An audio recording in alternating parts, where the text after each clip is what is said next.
Okay, Jared, OAC, first event of the year. Right. Better than no events. We have football, but right, yeah. Okay, yeah. but you get wrestling, right. Well, you know what the mind is here. Yeah. What's the mind you're talking to? Wrestling, right. Wrestling, right? So first things first, sweet BA, quarters up. I do believe I have one. I got two on. I got the short you double sleeve, up on your short BAs? sleeve, or short sleeve shirts and their long sleeve shirts and the short sleeve shirts. That's pretty BA. Yeah.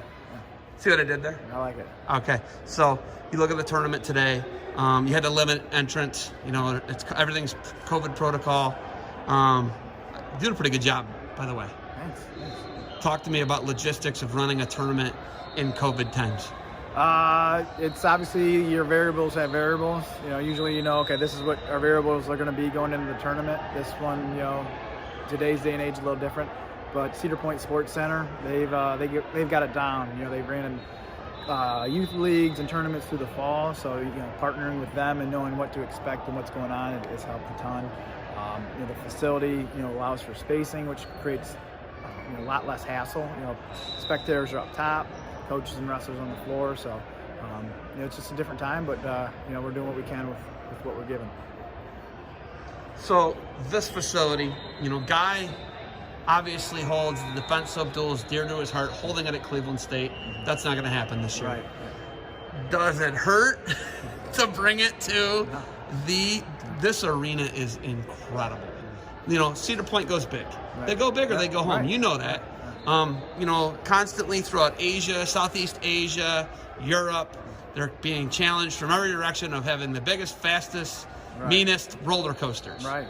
So they stepped up here and they built their own facility. This is an arena, Jared. There's no question this is an arena. Like, there's no seating, but it's an arena. Yeah. It's incredible. I couldn't believe it. I mean, we've got 7 mats, and we usually could fit more in that, just a third of the space out there, right? Yes. 7 mats comfortably, right? We could fit 12 right there. Yeah, and they're a bay over next week, aren't they? They're going to be 2 over, so they'll be in the back. Over. There's 3 aisles, but defense soap next week. We're keeping the mats. Like I said, Cedar Point's awesome to work with. We're keeping the mats here, throwing them up, moving in the storage facility, pulling them out next week, and they're going to be ready to roll on 6 mats. So.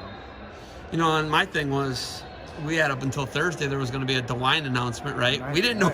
We were talking about that. Yeah, we were like, hey, we're going to have it or not. Yeah. Right? Like, I'm still planning on going to Monday Night Football tomorrow. Are you going? No. Yeah. Well, I have tickets. Right. But we didn't know. Everything's so up in the air. Day to day. Having just no control over anything. O'Carver's going to wrestle, and I bring O'Carver because I'm from O'Carver. My nephews wrestle for O'Carver. They're going to Bellevue. I don't know if you guys are going to Bellevue too. No, they were supposed to go yesterday. Yes. And it got gets canceled. Yesterday, right. So they on the fly. They on the fly. Right. Bob Bergman on the fly has a try with Fremont Ross and O'Carver. Mm-hmm. Right. What are these times like? Because you're a high school coach, you're running these events. What is the out of your control element like for you? Just day to day, week to week, and you don't get too far ahead of yourself.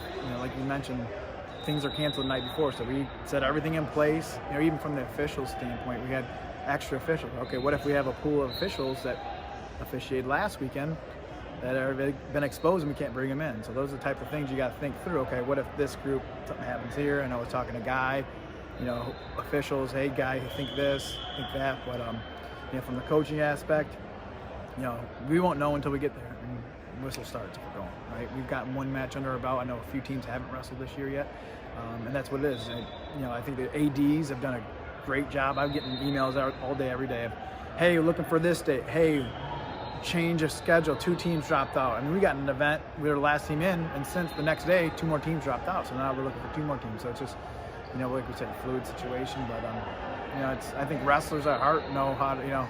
We already do skin checks and weights on, so we know, okay, deal with what we're dealt with, and we'll work with it. The word I like to use is logistical nightmare. Logistical nightmare. Right? Yeah. It's because it is, right? Right. It is. So, you look at this tournament today, you had to limit it to 450.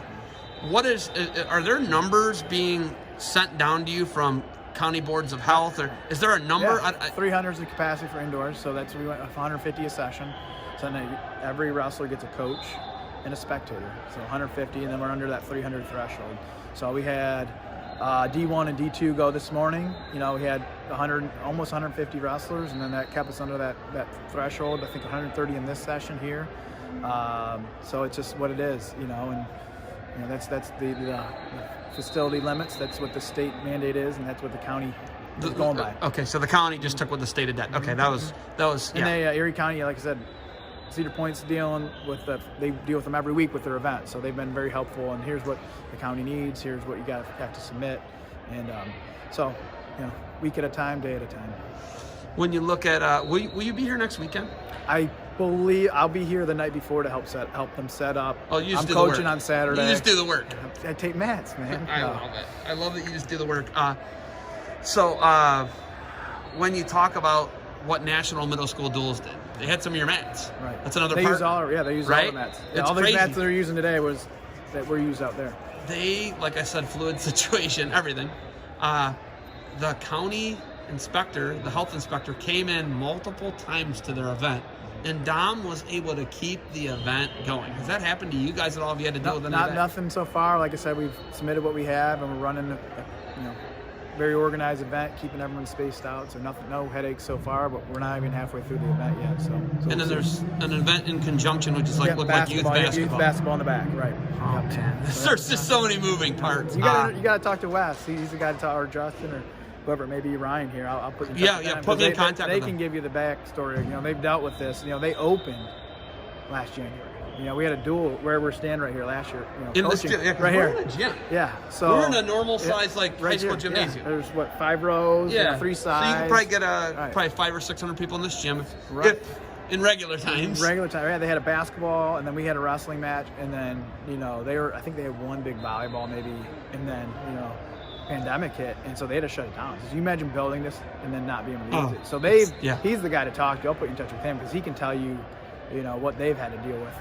Through the summer, through the fall. Financial nightmare is what that one's called. That's a little different. That's a financial nightmare compared to logistical nightmare. Right, but they've been awesome, super cool to work with. It's and I grew up a half mile down the road. Yeah. So it's kind of love it. And then the family business is still there. Yeah, half mile down the road. Sandusky Home and Blinds. Yeah. Which you rebranded, but you're that guy. $1 million question. You ready? Yeah. This is dear to my heart because this is something I use every day with my sons, right? Literally. Are you a bar man or are you a body wash man? No Charlie Agozzino politician answers. I'll do you one up on even better. Ready? Body wash, peppermint. Got to go with the peppermint. So you're body wash. Body wash, peppermint. On your body, okay. Peppermint. Well, we already know I'm a peppermint guy. You know that, right? Like obsessed with it, right? I'm a peppermint guy too. I love the tingle. I love the tingling sensation. Guys here. It's one of your partners, a great partner. Yeah. I mean, is there a better person to work with? Josh too. Barbarians here. Guys here. We got coaches. They're traveling from all over. It's awesome. So so far so good. Great partners. To make this happen. We got obviously. It's pretty cool having this event. We didn't know in March what it was going to be like, right? We thought we were a week and a half out from Cavalli, right? Our state tournaments, and then everything shut down. We didn't know what the next couple months. Now here in December, and having events here. We're working on another one for January out here. What's the January event, Jerry? Right now we're calling Ohio's Top Talent, and it's going to be open to right now 2019 state placers. And then probably eventually open it up to the 2020 state qualifiers and kind of more of a invite-only event. It'll be on the back 6 courts on January 10th. Still working through the logistics, as we mentioned. That's OAC junior high and OAC grade school. Just grade school. We're doing a lot of people aren't doing junior high right now. Junior high kids are having, season if they're capable. But grade school right now, what do you do, right? So we're out. We do this. We do this. You do this. Yeah. So that's the plan right now. January 10th, Ohio's Top Talent, and we're working maybe on a novice. We don't know if we're going to, like I said, logistics, but we're working on something novice if we can make that happen that same weekend. We don't know for sure, but we'll hopefully announce that soon. All right. Thank you for the time. Love it. You like my neck gaiter? It's very nice. It's a Barbarian Apparel OAC neck gaiter. Right. I was what I wore at National Middle School Duels, so that's a good thing because it got me through. That's a good luck charm, right? Right. I have washed it several times since. I hope so. All right, Jared. Thanks for the time.